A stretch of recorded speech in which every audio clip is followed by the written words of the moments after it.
It's 9 o'clock here in San Diego, so we will start the webinar. Today's webinar is on the topic of cheminformatics, and we'll cover the ICM Chemist and ICM Chemist Pro products that Molsoft makes.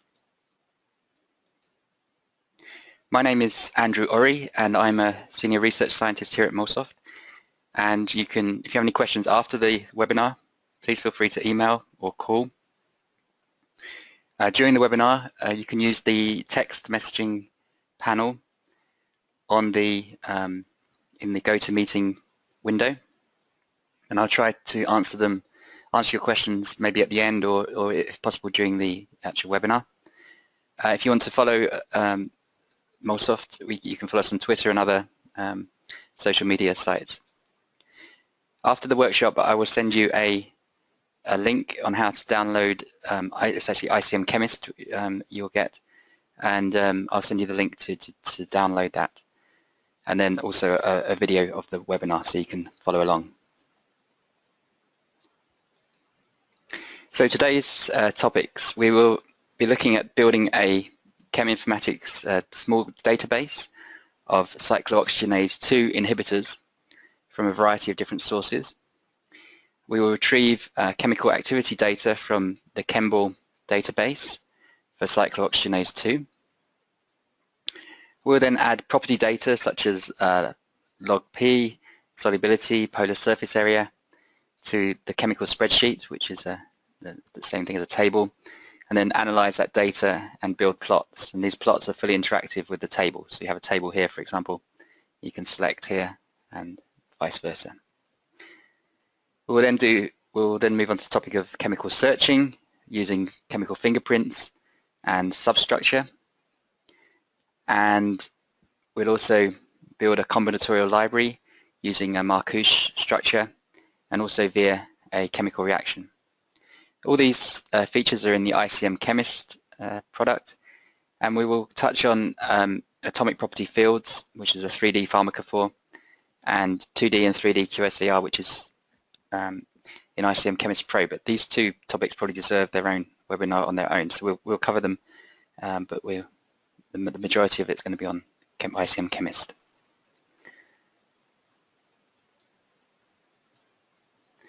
So where can you bring in cheminformatics data? So there are, for example, compounds that you can purchase that are listed in certain databases, such as zinc is probably the most comprehensive one, which has got more than 35 million chemicals. So you can download the SDF files from zinc and load them into ICM Chemist. Or for example, there's eMolecules, which has a very diverse set of chemicals that you can purchase from them, and they'll also plate it for you. And Molsoft has a product also which is called Molcart, where we bring in chemicals from a variety of different vendors, and from about 35 different chemical vendors, and try to keep that database up to date, and it has approximately 9 million unique compounds, maybe 10 million now. And then there are activity databases, and ICM Chemist has a direct link to each of these, so you can search them and download information. So there's PubChem, and then there's Chembl at the EBI, and then there's SureChembl, which is the patent chemical patent database that you can search at the EBI. Then you can download drugs, such as drugs from Drug Bank. Drug Bank contains around 7,000 experimental drugs and about 1,800 approved drugs. And then you can also download information from KEGG, which is a metabolite database, and others such as HMDB and Metlin. So our first set of chemical spreadsheet we're going to build is based on the COX-2 inhibitors, cyclooxygenase 2, which is responsible for the formation of prostaglandins and prostanoids such as prostacyclin and thromboxane. And these are obviously inhibiting COX-2 can provide relief from inflammation and pain. Selective COX-2 inhibitors are members of the non-steroidal anti-inflammatory drug class, NSAID, and targeting selectivity for COX-2 reduces the risk of peptide ulceration and is the main feature of drugs such as Celebrex, Vioxx, and other members of this class. So we're going to make a chemical database of these drugs. So here's Celebrex and Vioxx. Obviously there was considerable controversy about some of these drugs. For example, after several COX-2 inhibiting drugs were approved for the market, data from clinical trials revealed that some inhibitors cause a significant risk of heart attack and stroke. And so there's drugs such as Vioxx from Merck was taken off the market in 2004 because of these concerns, and drugs such as Celebrex have a black box warning on their label. So there's different ways to bring in information. We're going to start from the very basic, which is the text form, which is called a SMILES string. So at the bottom here we have an example of a SMILES string for the COX-2 inhibitor Bextra. So SMILES is a specification in form of a line notation for describing the structure of a chemical. So obviously common atoms are represented by their element symbols, shown here. Other elements such as charges and isotopes are shown in square brackets. Single bonds are not shown, but double bonds have an equal sign and triple bonds have hash. And ring closure is shown by matching digits. Okay. You can read full documentation about SMILES at the Daylight website. So our first step is to read Bextra, which is our COX-2 inhibitor. So we're going to copy this text, and then we're going to go to ICM. So ICM Chemist, you wouldn't see the homology menu of mole mechanics, but you would see the chemistry menu. And you also have these buttons here. So this is for chemical searching, it's got binoculars, and this is for sketching. So you click on the sketching, chemical sketch, and then we go to Edit, Add SMILES. And you just paste the SMILES string in and drop it into your chemical editor window. You notice on the right hand side there is a panel monitoring properties. So you have, for example, properties that fall into sort of drug lightness are green through to yellow. If it was red, it would probably be something that falls out of maybe Lipinski's rules, or something with a unusual group that might be reactive or something like that. But so this obviously is a decent drug. It's got good properties, solubility, log P, and as you sketch, as we're going to do later, this automatically changes on the fly. So if we remove that bond, we get a drug lightness. We have a prediction of drug lightness as well, which we can talk about later. So once we've drawn the molecule, we want to add it to our chemical spreadsheet. So we click on this button here, which says Append Molecule to Chemical Spreadsheet, and give the name for the table or spreadsheet. It's the same thing. This is going to be COX-2 Inhibitors. Go OK. So we close this editor, and you can see we have the first member of our database. Okay. So other chemical input is the INCHI way of identifier. So it's a IUPAC International Chemical Identifier, INCHI. It's a textual identifier for chemical substances, provides a standard and human readable way to encode molecular information. It's an ideal format for chemical searching, and it was initially developed by IUPAC and NIST during this period, and the formats and algorithms are non-proprietary. So here's an example of another COX-2 inhibitor, and so we can copy this string in the same way as we did with the SMILES string. So we copy it and then go back to our chemical editor, delete Bextra, go to Edit, and then add SMILES INCHI, paste the INCHI string, and then drop it, and then we have another. Then we can just click here to put it to a chemical spreadsheet. The table name is already there, and go OK. Okay, so now we have 2 molecules in our database. Another way is to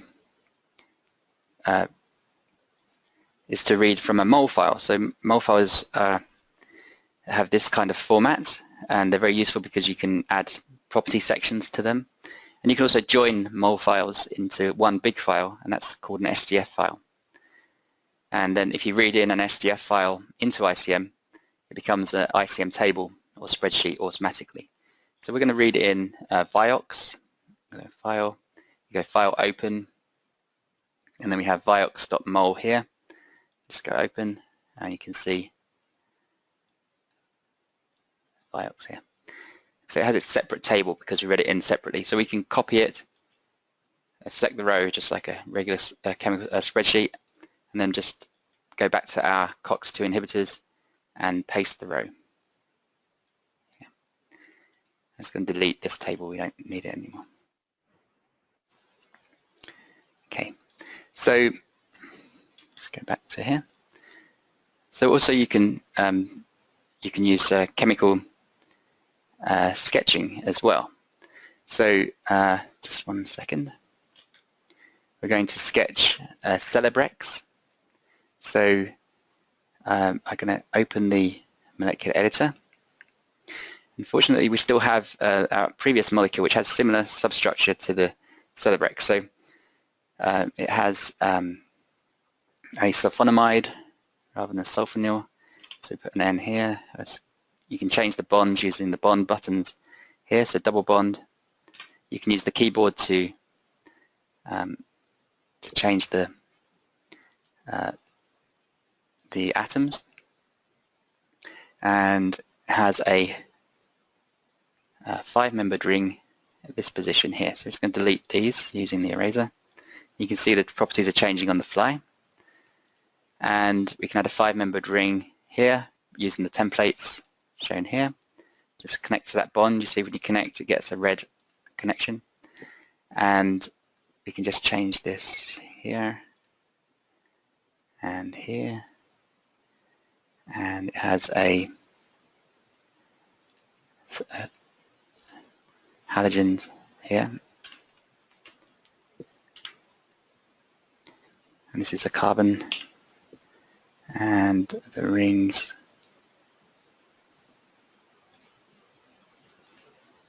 okay, so then we can just add that to our table. That's Celebrex. Okay, so now we have 4 COX-2 inhibitors in our database. Right, so another way of bringing in chemical information into ICM would be to read in the PDB file of a structure and then extract the chemical from that structure. So we're going to do that with the crystal structure of cyclooxygenase 2. So go to the search tab, go to PDB search and type 4COX, which is the PDB code for the molecule. And see we have lots of molecules here. We have the protein and A, B, C, and D. And the inhibitor is indomethacin. So you can see the indomethacin here. To extract that chemical into a chemical table, we just right-click on the chemical and choose the option Extract Ligand. And it asks us if you want to keep the 3D coordinates. We could do if you wanted to, but we just want the 2D sketch. And we want to append it to the COX-2 inhibitor table. Okay, so that's our fifth. Our final COX-2 inhibitor is, we're going to use the dictionary for that one. Just need to remember the name. So we go to the chemical editor again. We can select here. In the chemical editor, there's also templates, so, rings already prepared that you can use, bicyclics, and amino acids. You can change the way it's viewed as well by different options here. So you can view atom stereo labels. For stereo, if you right-click, you can change the stereo up or down, whatever you need. But for this example, we are going to use the dictionary. So there's a chemical dictionary here, which is this book, and you can just, if it's in the dictionary, it should come up. Yeah. The bumetone is our final, so the old COX-2 inhibitor, one of the first ones. So we can then just add this to the chemical spreadsheet. Go OK. Okay. So now we have our small database of known COX-2 inhibitors and drugs, most of them, here. I'm just going to delete I don't need the 3D molecule anymore, so I'm just going to delete that. Okay. Right, so now we're going to download even more COX cyclooxygenase 2 inhibitors. And we can do that because we have a direct link to the Chembl database. So if you go to the search tab, you can see the chemistry databases are here. So that you could search PubChem. You can also search Drug Bank. And then you also have Chembl and Sure Chembl. So in Chembl you can sketch, what you want to search. You can search by chemical name, by smile string via substructure. If you have the UniProt ID, which would be useful in this case, or the protein name. So we could search COX-2, and it takes a little bit of time to download the database, so I already have it pre-prepared.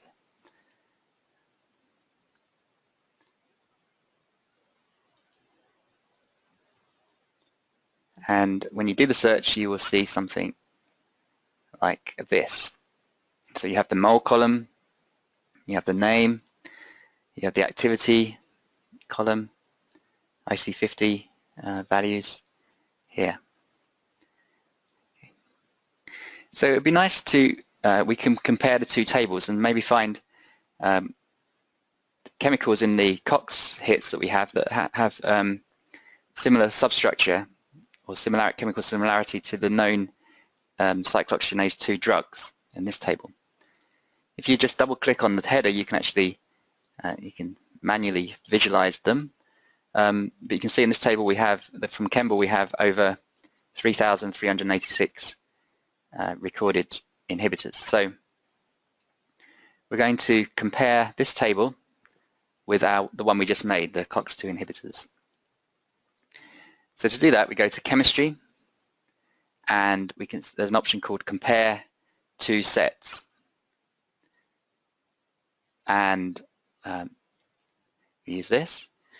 And the first table is the COX-2 inhibitors, which we sketched, and then this one is the Chembl one, so we need to change this to Chembl. We could use chemical similarity of around 0.5, and we can choose the option to select matching records.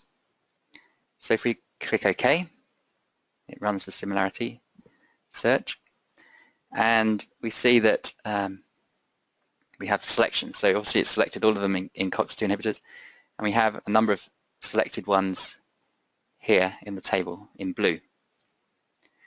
So we can extract these to a new database, which is going to be similar to our drugs. So if you right-click on the table and choose Copy, Append 1,855 rows to Table New, and we'll say COX-2 similarity 0.5. Okay. So now we have 3 tables. This being the newest one here. Okay, so now we have a chemical table. We can do some analysis on that table. So we can change, for example, the view. There's the buttons here, change the view. So you can use this form view to go through each chemical and like so. Or if you go back to the original view, there's a grid view. So if you select the columns you're interested in, such as the 2D sketch and the name of the chemical, or the Chembl name, or molecule name as well. And if you click on so you select those by clicking on the column header, and then click on the form view here, so you have this way of viewing. You may also be analyzing the table, picking out interesting chemicals that you want to go back to. So you can select rows, and you can right-click and choose mark selected rows. So if we can mark this one 1, we want to maybe have another look at this one, and this looks like similar to Bextra, to Vioxx, and so you can use the keyboard as well. Just press 1 for ones that you're interested in. and then if you right click, you can also select by the marks. So this one marks them, and this one, if you select one, it selected the red ones that we marked. Okay. You may want to save your chemical spreadsheet. So to save as an Excel file, for example, you can right click on here and choose Export to Excel, and that in Windows and Mac it will export it to Excel. You can also export to HTML as well. We can have a look at that later maybe. Okay, so we have 1,855 rows in our table. We may be interested in some of the chemical properties of these molecules. So to calculate chemical properties, we go to the chemistry menu, and there's a button called Calculate Properties. And then we can choose particular properties that we're interested in. We may want to calculate molecular weight, log P, solubility, and polar surface area, and molecular volume, and just go OK. So it's calculating them on the fly. And so we now have these 5 extra columns here at the beginning of the table. So we may want to just have a look at those chemicals that have, we may want to plot these properties. So we could plot molecular weight against log P, select those 2 columns, and then choose the option, this button here, which has a plot on it, and click the plot. So now we have the plot. So we can also make histograms and heat maps, but in this example we're just going to build a plot of molecular weight against log P. Go OK, and it's made that plot. We may want to add some more dimensions to the plot, and we can do that by right-clicking on the plot and choose the options. So we may want to change the size of the marks according to polar surface area, for example. Go OK. We may want to change the coloring according to another property, such as solubility. Apply like that. So now we have you can use the middle mouse button to drag the plot around, and you can also use the middle mouse to zoom in on a particular axis, like this. And there's another dimension as well. You could add shape as well. So you can add a shape according to a particular column in your table here. Okay. And if you have, okay, so that's the 2 things. You can also add annotation to your, so this is fully interactive. So if you wanted to select compounds with log P around 4.5 to 3, we can just drag here, and it makes a selection here, and it also makes a selection in the table. So we could actually extract those to a new table if we're particularly interested in those, or yeah, just using the dragging selections here. You can also filter the table. So if you expand it, you can, sorry, for molecular weight, for example, you can drag here. I just want maybe to select those that are between 300 molecular weight and 500, for example. So you can drag, and that will make the selection and filter the table as well. I just want to delete that selection. You can also annotate your plot as well if you want to. If you right click, you choose annotate, and you can add line, you can add text, and so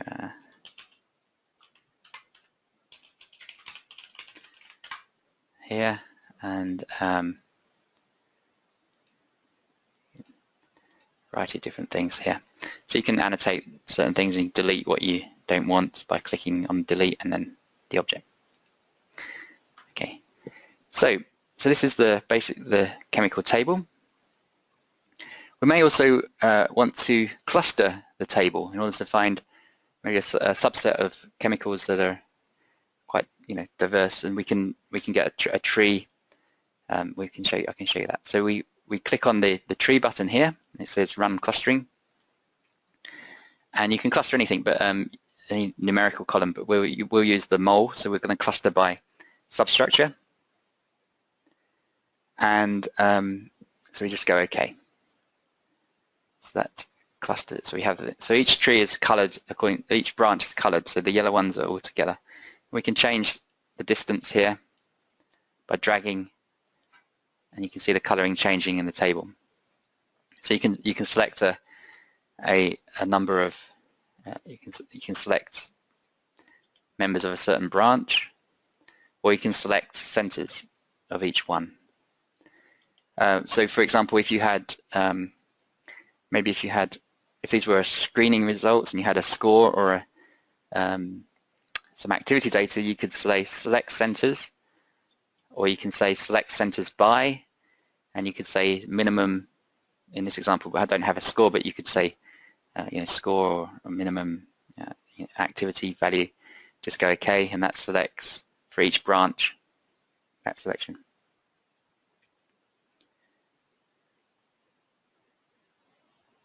Yeah, if you're interested in, I had a question about the orientation of the molecules. You can, in the column for the mole, there are lots of different options. So you can rotate for best fit the molecules, and there's also a way to keep one particular group in one position, and so you can compare quite easily. I can't remember that. I'll have to get back to you via email. You can change the view options as well, so you can so at the moment it's coloured by I'm just going to remove the colour, so you can change, if you click in this column, you can change the view options, so you can say I don't know, if you can have it could be in monochrome, you can show the stereo labels, and for example you can mark them as dots, whatever, for each atom. Yeah, so there's a variety of options inside the table if you right click on a particular region. So if you right click on the column, that will give you the options for that particular column, so you can filter here as well. So here, okay. So I'm going to move on to chemical searching. So in ICM Chemist, there are a couple of different ways to search. You can search by substructure. You can match patterns. So, for example, in similarity searching, you can use Tanimoto fingerprints, where you divide both structures A and B into small fragments. And then you merge the fragment lists and form two sets of bit strings, and then you calculate the distance, the Tanimoto distance here. So Tanimoto distance is 0 and 1, but the 1 would be exact match.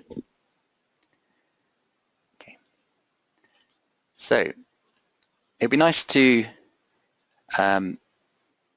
see if we can find some of the key pharmacophore properties of our drugs, our COX-2 drugs, in this table that we built. I'm going to search actually the raw table. So there's a button here for chemical searching. So we click on the chemical search button. This gives a similar table, but it also gives you a new options on the right hand side, where you can choose what you want to search. So you can choose to search the table, which is for us it's going to be COX-2 Chemical, or you can search a SDF file, for example drug bank, or you can search MolCart, which is a separate product we offer, which is a chemical cartridge. But for this example we're going to use a table. And then we have the query options, so we can search by substructure or fingerprint, or you can find exact match, or there's a structure similarity combo that you can use as well. You can choose the option to match stereo or ignore the sorts, keep ring membership, and also maximum number of hits.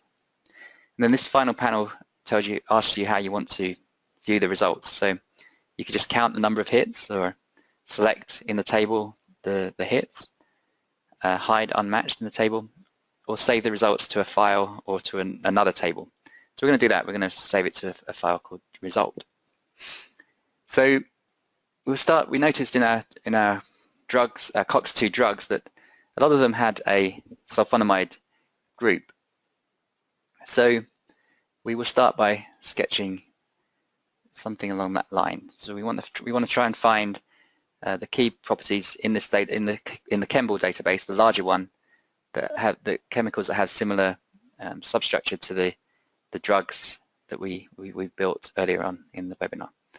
So I'm just going to draw the first query. Just going to see if I can make this larger. So you use the bonds to sketch, and you can use the keyboard here. And this is the so we know that the sulfonamide the sulfonamide may be, for example, is going to be an attachment point here for this. So we can right-click on the atom and choose attachment point. So it's going to find an attachment point at this site. And we can also say that we want this atom to be part of one ring. So we right-click again on the atom and choose ring membership R1 or R2 or R3. So R1. So we have this query. So let's press search and see what we get. Okay. So if we look at the result, this is the result table. This is our query that we used on the right-hand side, so you can check. So we found some terminal sulfonamides, but we've also found some of the compounds in that Chembl database where they're connected by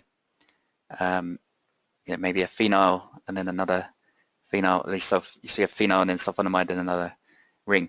But we'd prefer to find ones that have obviously a terminal sulfonamide group. So let's change the query a little bit, see if we can narrow down our search a little bit more. So we can do that by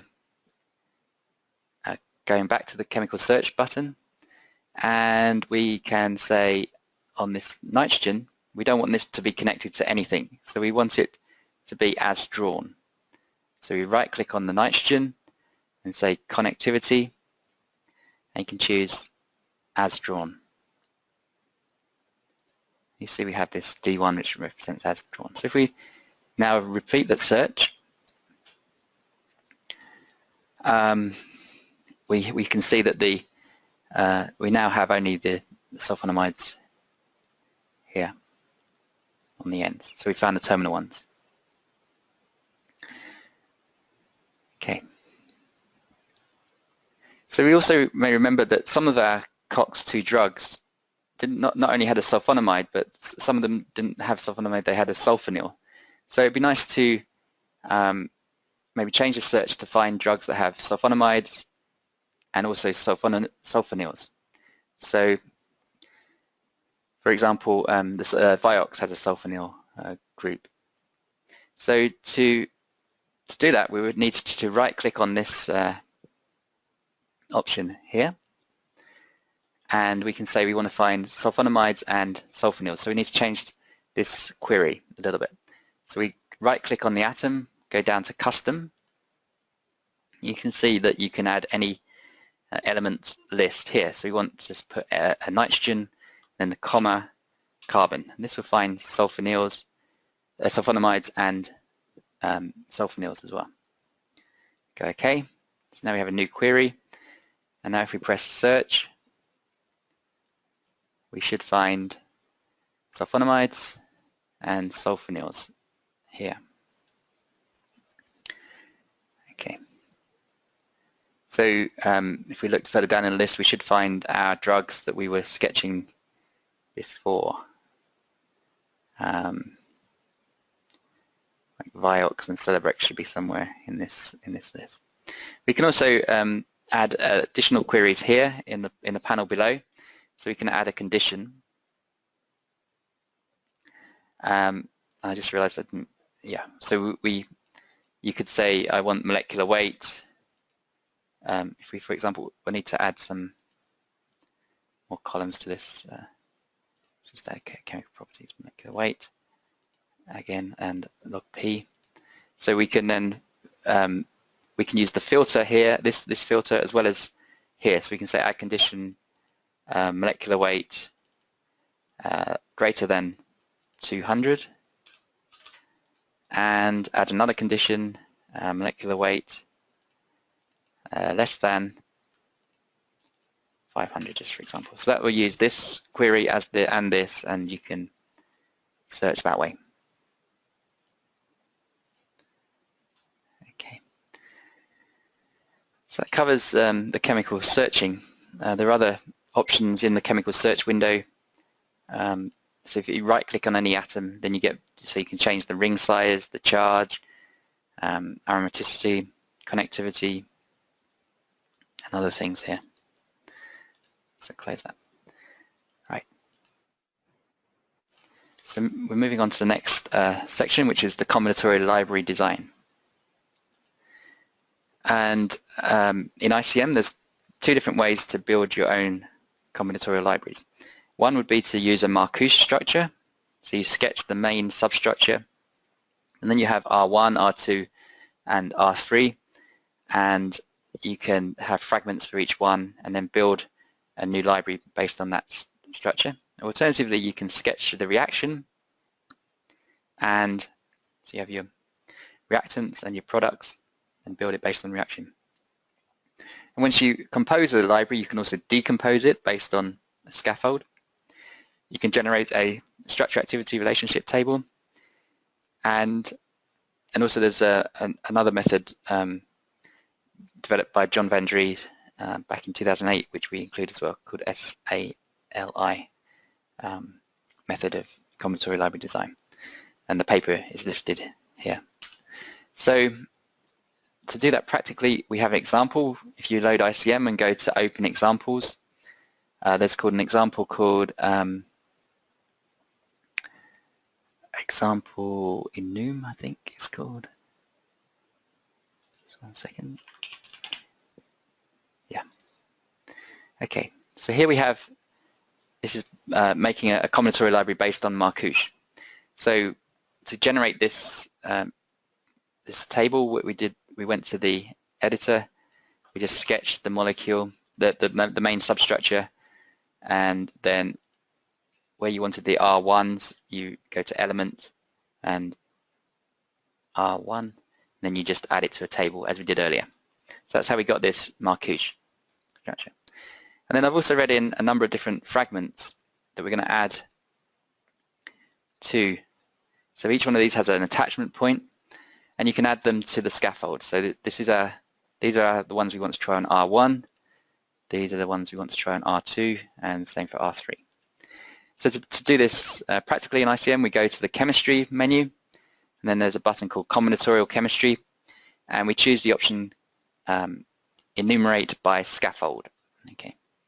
So it asks us choose the table with the scaffold. The scaffold table is called scaffold, and index just means the row number. We only have one, so it doesn't. So it's just one. So we go OK, and then it asks us which tables we want for R1, R2, and R3. If we had more, we would have a bigger table here. So we want this one, R1 for R1, R2, and then we just go enumerate. And this generates the this new database. So now we have, if you hover here, you can see we have 1,320 chemicals now in our table. Okay. So we can also, so now we compose the table, we can also decompose it, and we can decompose it by going to chemistry, and then combinatorial chemistry, and then there's R group decomposition. So we can decompose this table based on the scaffold. All of these structures have the common scaffold because we built it using this scaffold. So we can decompose, so the scaffold is asking us for the table for the scaffold. The key is called scaffold. And the table for decomposition is the enum result. And the structure column is the mole column, MOL here. And then we have options to generate an SAR table, and we go OK.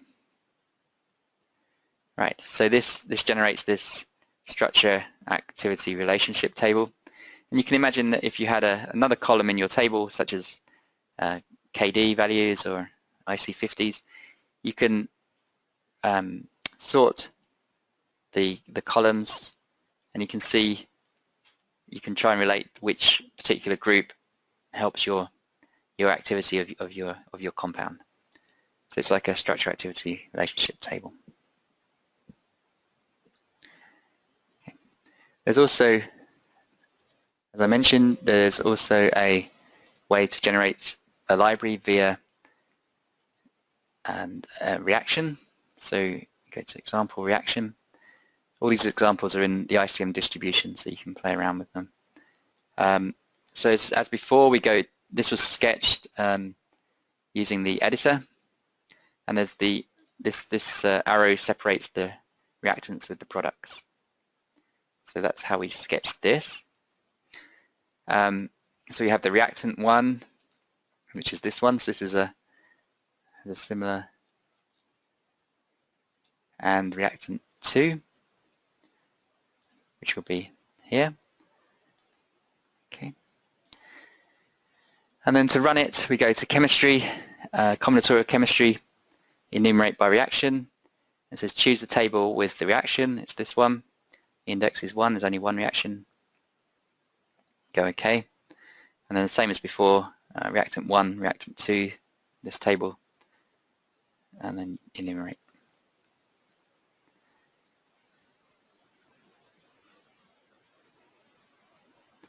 That generates that table.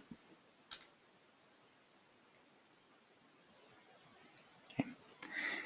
So there's a variety of other tools in the chemistry menu that you may want to play around with. That you can set formal charges. You can convert, for example, from smiles to 2D structure to smiles, and other options. You can generate 3D conformers of your chemical or a table. Generate tautomers, stereoisomers, generate drugs from prodrugs, and vice versa. There's certain ligand energetics options for entropy and strain, and these are for tables, so you can cluster, which we showed, PCA method inbuilt. You can compare two sets, you can merge two tables, select duplicate chemicals as well. And then these options we're going to cover now at the bottom. So these are in ICM Chemist Pro. So AP atomic property fields was first published in 2008 by Max Totroff, who is the principal scientist at Molsoft. APF is a 3D pharmacophore which replaces discrete points by continuous property distributions. APF replaces representations of chemical moieties with fixed pharmacophore types by vectors of atomic properties that can be compared in a more flexible quantitative manner rather than matching by binary. So when you build and when you load a chemical and you want to look at the components within that, there are 7 main components. There's like hydrogen bond donor, hydrogen bond acceptor, sp2 hybridized, lipophilic, and there's a size parameter, and then there's a charge such as positive, negative, and then there's electropositive and electronegative as well. So the utility of APF, so APF is a pharmacophoric potential implemented on a continuously distributed grid, and it can be used for ligand superposition, multiple compound alignment. You can also virtual screen, so if you have a few, if you have some good inhibitors, you can superimpose them and then you can screen millions of compounds onto those pharmacophoric fields. You can use it for building 3D QSAR models, and you can also, which is kind of away from chemistry, but you can also superimpose ligand binding sites. So if you have a ligand binding site which binds chemicals with the same properties but the actual site itself has a different shape, you can use the atomic property fields to superimpose rather than sequence. So just as an example, we're going to look at some property fields. So we go to the chemical sketch here, and the chemical is ciprofloxacin. Yeah.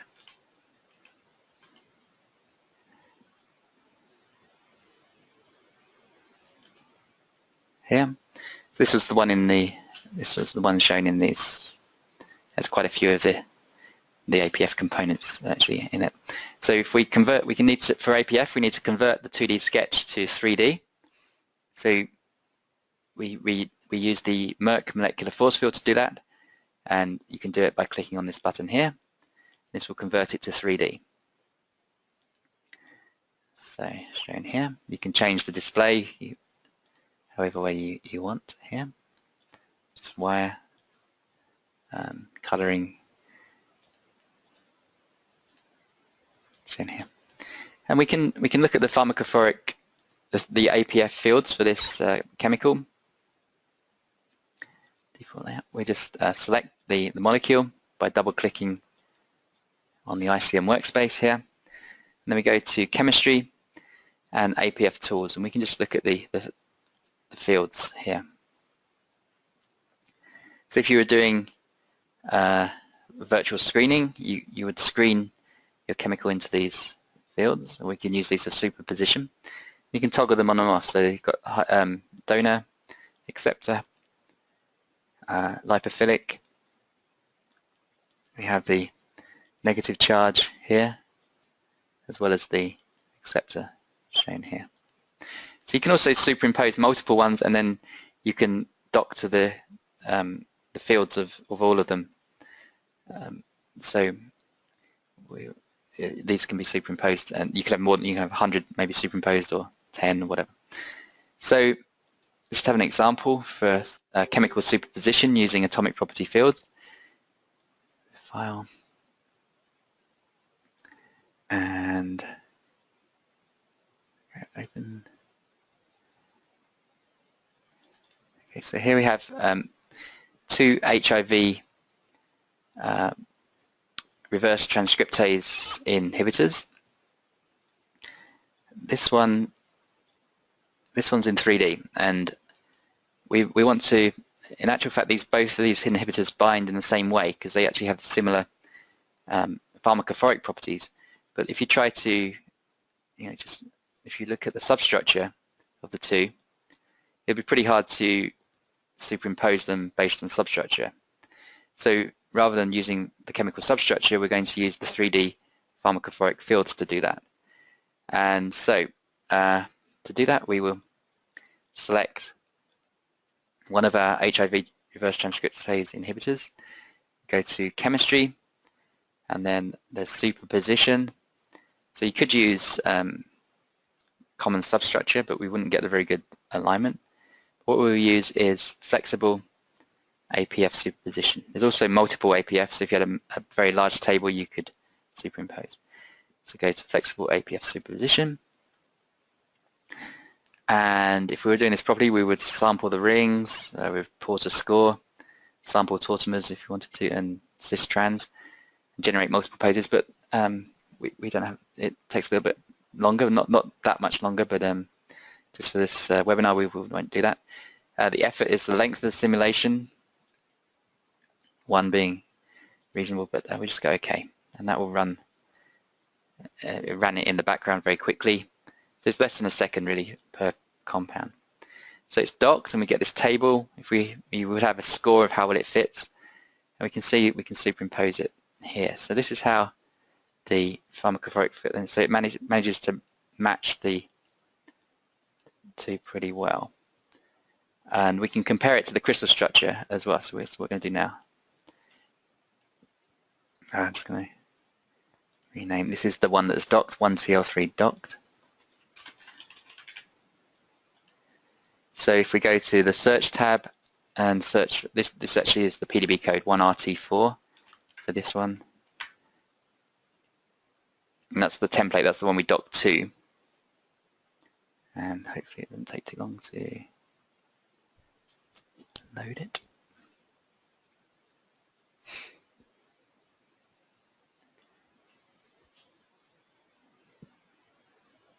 Okay, For some reason, I think, oh, there we go. I was searching Kemble, that was my mistake.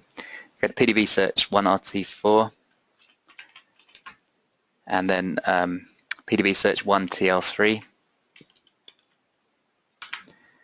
So we can, both these drugs are bound to the A subunit of each one of these, displayed by objects, and then we can superimpose these structures.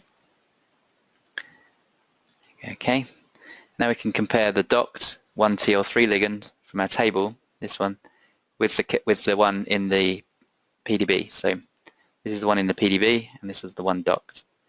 And it would match a lot better, I think, if we ran the simulation a bit longer, but it's a pretty decent match, actually.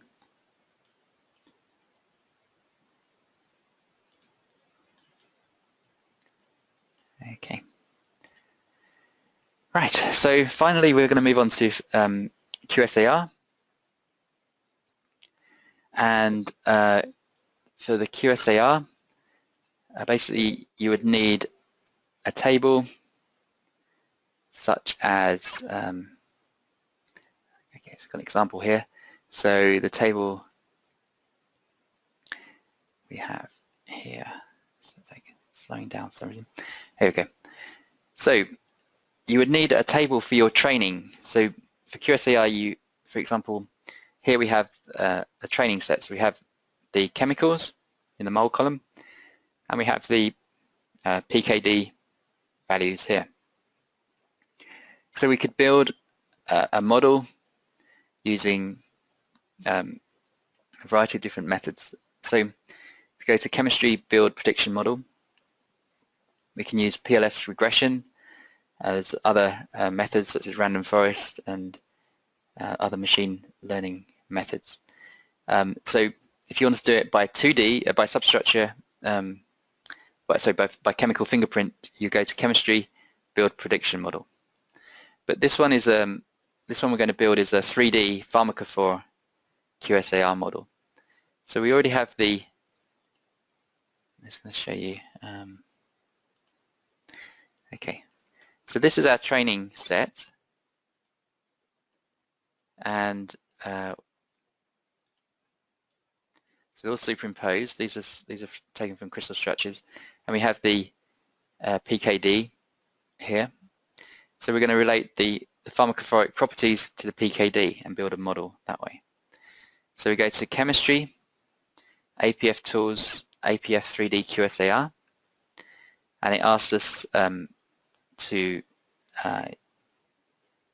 which table you're going to want to use for training. So it's the training set, and which is the activity column. Just go PKD, and we don't have any other columns, so it's just one. Just go OK, and when you run that, you will see you have an extra panel in the ICM workspace called models. This one's called mole APF 3D QSAR.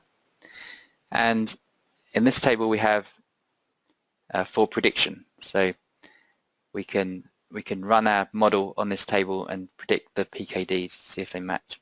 So you right click on the model and use predict, and the table is for prediction. The model is our mole APF QSAR, and run predict. And that would generate a new table called, so you can see the prediction. We can plot these two, for example, and maybe also build this square fitting line here and produce the R2 value of 0.73. So it's a pretty decent model. Okay, so we probably have a separate webinar completely on QSAR, but that's the process of doing it. You go to chemistry and use build prediction models, or if you want to use fingerprints, use this one. If you go to other ones, you go to APF tools, APF 3D QSAR. Okay, so the next webinar is in 2 weeks' time, and it's on ligand design using 3D interactive editor. So this is the editor here.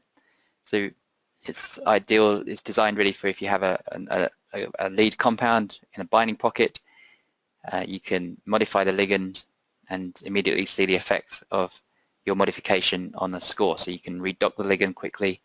There's full undo, redo capabilities. If you like a particular design that you made, you can add it to a table, chemical table. We designed this with medicinal chemists at Novartis, and so it's got docking. You can dock to structure. You can also dock to APF fields as well in the ligand editor, and you can make modifications in 3D just by clicking on a panel and clicking on the atom, or you can make modifications in 2D and then commit those changes to 3D. Okay, so I have a few other questions, but I think a lot of them I need to go via email. I'll try and address them in a minute. But if you have any other ones, please feel free to ask now. It's a good time. Or if it's particularly complicated, I can open your microphone and you can ask over the web. So as I mentioned, 2 weeks time ligand editor. Then after that is virtual ligand screening. And we're also holding, if you're in Southern California or if you want to have a day trip here, we're holding a free one-day workshop in silico drug discovery presented by Ruben Abagayan, our company founder, and Max Totroff. That's on December 1st. Thank you. Okay, I'll try and answer some questions.